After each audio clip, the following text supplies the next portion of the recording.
कभी सोचा है कि 1 अरब से भी ज्यादा लोगों वाला हमारा देश आखिर चलता कैसे है? आज हम इसी की तह तक जाएंगे। गवर्नेंस के बड़े बड़े आइडियाज से लेकर बिल्कुल हमारे अपने गांव और मोहल्ले के लेवल तक समझेंगे कि ये पूरा सिस्टम काम कैसे करता है। तो आज हम क्या क्या देखने वाले हैं? सबसे पहले ये समझेंगे कि भाई हमें रूल्स की जरूरत ही क्यों है। फिर हम सरकार की उन 3 टीमों के बारे में जानेंगे जो पूरा देश चलाती हैं। उसके बाद हम ऊपर से नीचे तक मतलब नेशनल लेवल से लेकर गांव तक के स्ट्रक्चर को देखेंगे और ये भी पता लगाएंगे कि असली पावर है किसके पास। और आखिर में हम ये देखेंगे कि डेमोक्रेसी यानी लोकतंत्र हमारे घर के दरवाजे तक कैसे पहुंचता है। तो चलिए सबसे पहले और सबसे बेसिक सवाल से शुरू करते हैं।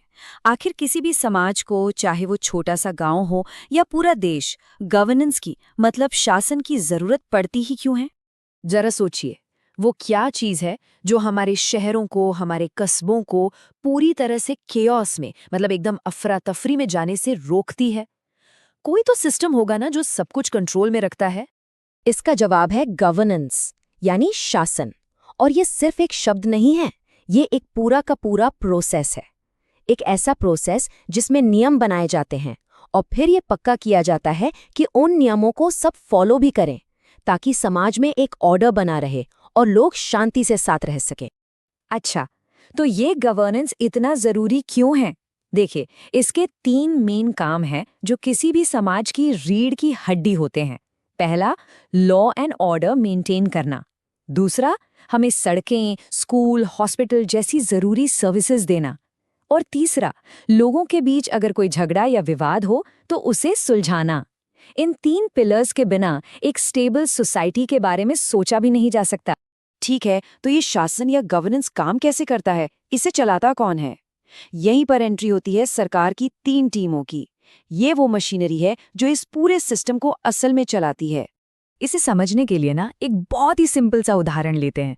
सरकार को एक स्कूल की तरह समझिए। जैसे स्कूल में अलग अलग काम के लिए अलग अलग टीमें होती हैं, है ना? बस वैसे ही।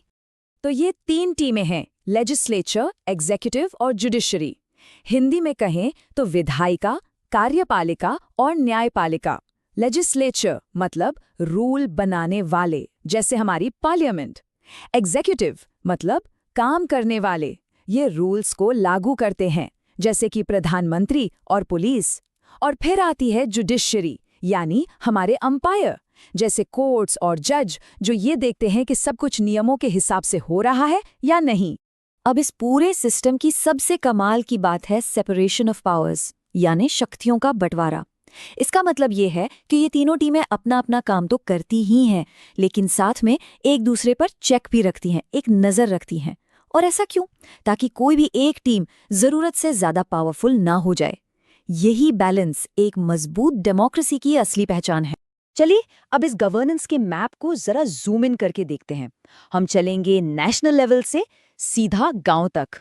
जरा सोचिए, क्या दिल्ली में बैठी एक टीम देश के किसी कोने में एक छोटे से गांव की स्ट्रीट लाइट ठीक कर सकती है? प्रैक्टिकली ये पॉसिबल नहीं है। भारत इतना बड़ा देश है कि इसे ठीक से चलाने के लिए सरकार को अलग अलग लेवल पर काम करना ही पड़ता है। तो सबसे ऊपर आता है लेवल 1, नेशनल लेवल। यहाँ सेंट्रल गवर्नमेंट यानी केंद्र सरकार है जो पूरे देश से जुड़े बड़े बड़े मुद्दे संभालती है, जैसे कि डिफेंस और रेलवे। उसके नीचे है लेवल 2, स्टेट लेवल।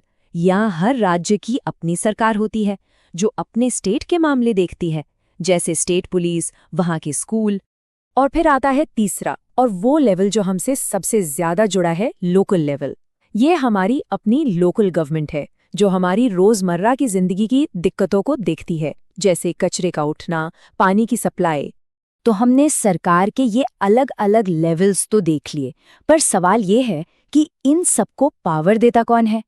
असली शक्ति का सोर्स क्या है? चलिए अब इसी की पड़ताल करते हैं।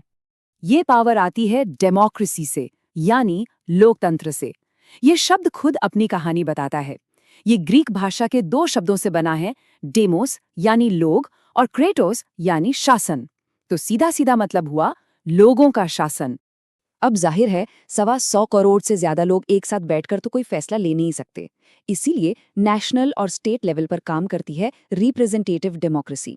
मतलब हम अपने लीडर्स को वोट देकर चुनते हैं और वो हमारी तरफ से फैसले लेते हैं। लेकिन जैसे ही हम बिल्कुल जमीनी स्तर पर यानी गांव के लेवल पर आते हैं तो कहानी बदल जाती है। यहाँ ग्रासरूट्स डेमोक्रेसी मुमकिन है, जहाँ लोग सीधे सीधे अपने मामलों में हिस्सा लेते हैं। और यही बात हमें हमारे आखिरी और शायद सबसे जरूरी हिस्से तक ले आती है, डेमोक्रेसी हमारे दरवाजे पर। ये लोकतंत्र की असली बुनियाद है। गांव में इसी ग्रासरूट्स डेमोक्रेसी के सिस्टम को हम एक खास नाम से जानते हैं, पंचायती राज। अब पंचायती राज की जो आत्मा है ना, वो बसती है ग्राम सभा में। और ये कोई छोटी मोटी लीडर्स की कमेटी नहीं है। ग्राम सभा का मतलब है गांव में रहने वाले सभी अडल्ट्स, मतलब 18 साल से ऊपर के वो सभी लोग जिनका वोटिंग लिस्ट में नाम है, वो सब के सब ग्राम सभा का हिस्सा हैं। ये गांव की अपनी पार्लियामेंट है। तो फिर ग्राम पंचायत क्या है?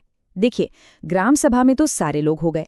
अब वो सब मिलकर अपने में से ही कुछ लोगों को चुनते हैं जो गांव के रोजमर्रा के कामकाज को मैनेज करते हैं। इसी चुनी हुई बॉडी को ग्राम पंचायत कहते हैं। तो अगर आसान भाषा में समझें, ग्राम सभा ये तय करती है कि क्या करना है और ग्राम पंचायत उस काम को कैसे करना है ये देखती है। तो हमने देखा कि कैसे गवर्नेंस का ये पूरा सिस्टम देश के सबसे ऊंचे लेवल से शुरू होकर हमारी गली, हमारे मोहल्ले, हमारे गांव तक पहुंचता है। तो अब सवाल ये उठता है कि अगर असली डेमोक्रेसी की शुरुआत यहीं से, इस ग्राम सभा से होती है, तो इसे कामयाब बनाने में एक नागरिक की क्या भूमिका है? इस पर जरूर